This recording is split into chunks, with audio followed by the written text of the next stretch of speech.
41 దినములు నీ దీక్షను పడితిరో నా గొంతు గానాలు నీకే వినిపిస్తిరో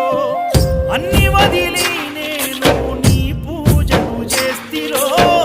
నన్ను నేను మరచి నీ సేవలో ఉంటిరో భక్తితోని భజన చేస్తూ బయలుదేరితి శక్తినిచ్చి నన్ను నడిపించు శబరికి